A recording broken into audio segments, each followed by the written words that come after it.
Hello there, this is Big Benedict. We're playing DMC Devil May Cry Definitive Edition on Dante Must Die difficulty, and this is my hardcore modified guide for the aforementioned title.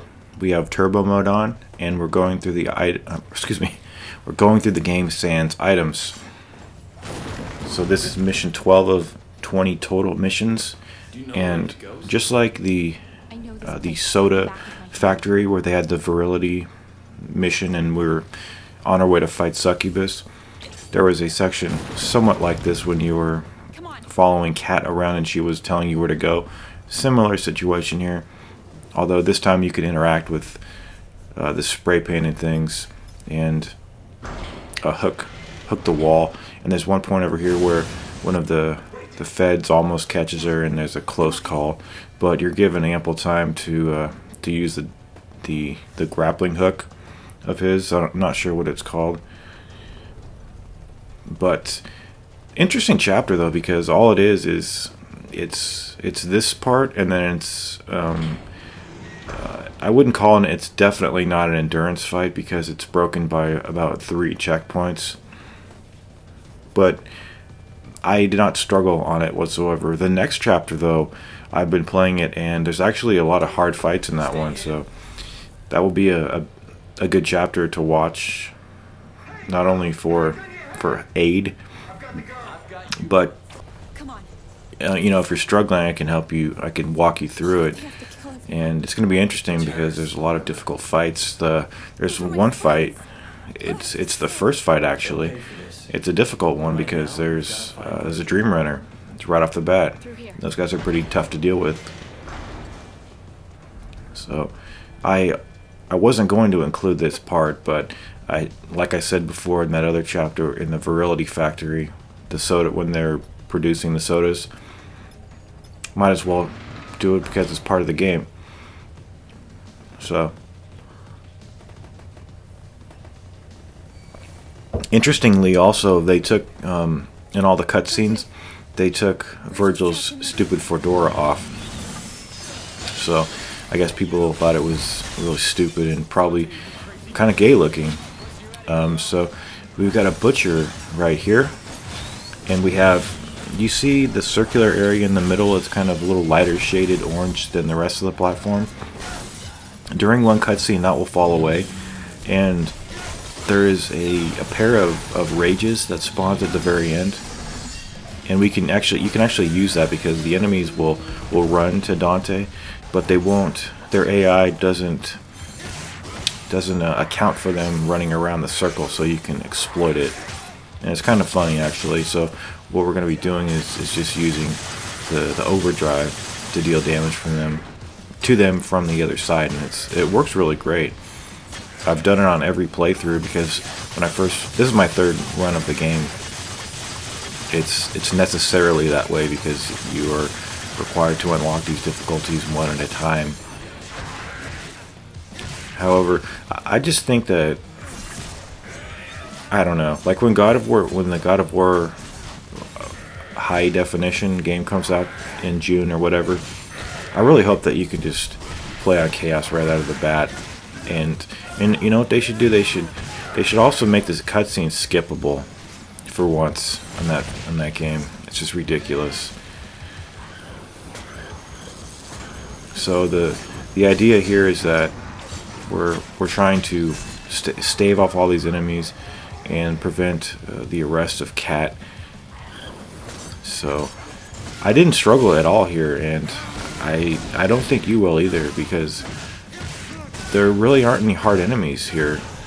I mean, I was watching my playthrough for the 2013 version of this game, and there's witches in a lot of those areas, and just having to use the angel arms on them, it just slows down the fights, because those weapons, in my opinion, they're just really ineffectual.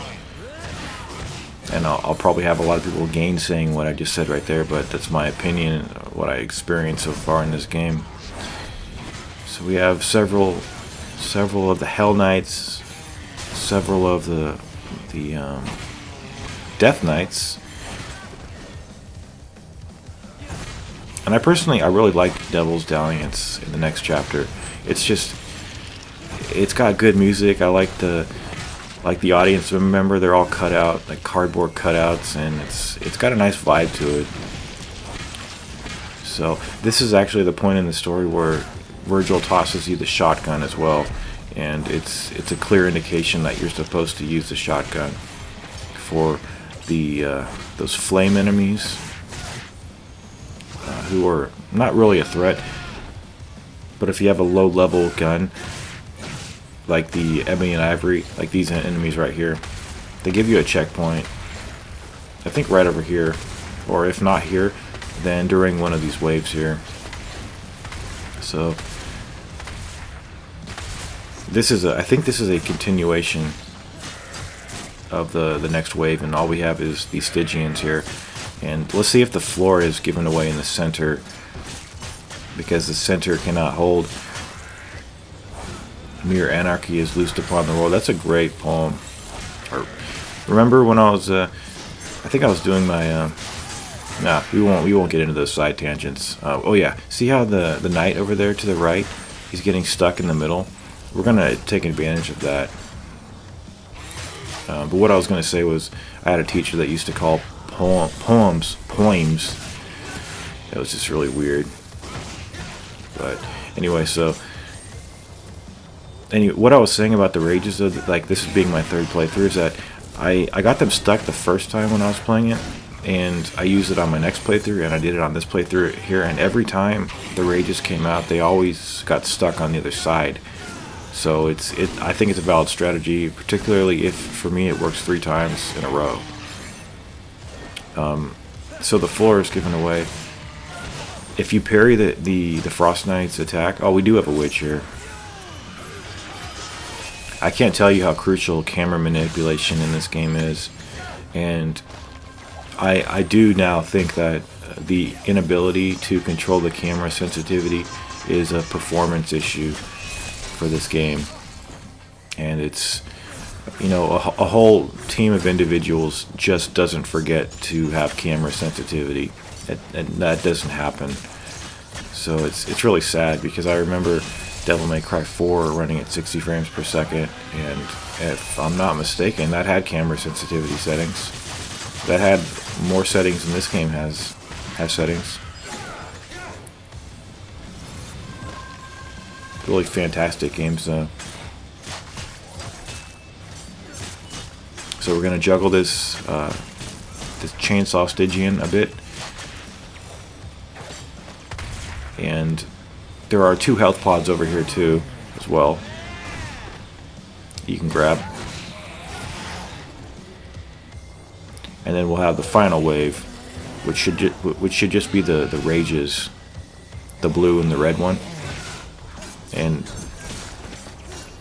they should come out like right. Okay, my bad. We do have these feral hounds here, plus some more of these standard Stygians. So just dispatch the former with the shotgun, and just watch out for the flame strike that these guys do. It carries pretty well.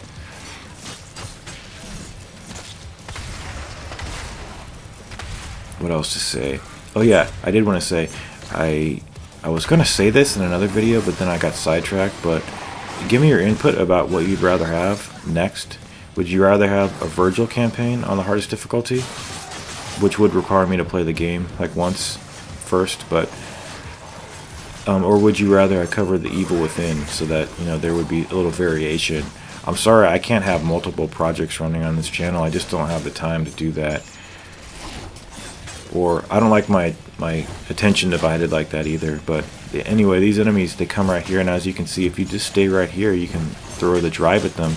And then if you press the triangle button a couple more times, you do a move called the overdrive, which deals more damage. And this is the final pair of enemies. These guys, they take away considerable damage, but that is the end of this mission. Take care, you guys. I'll see you in the next one. It'll be a good one, trust me.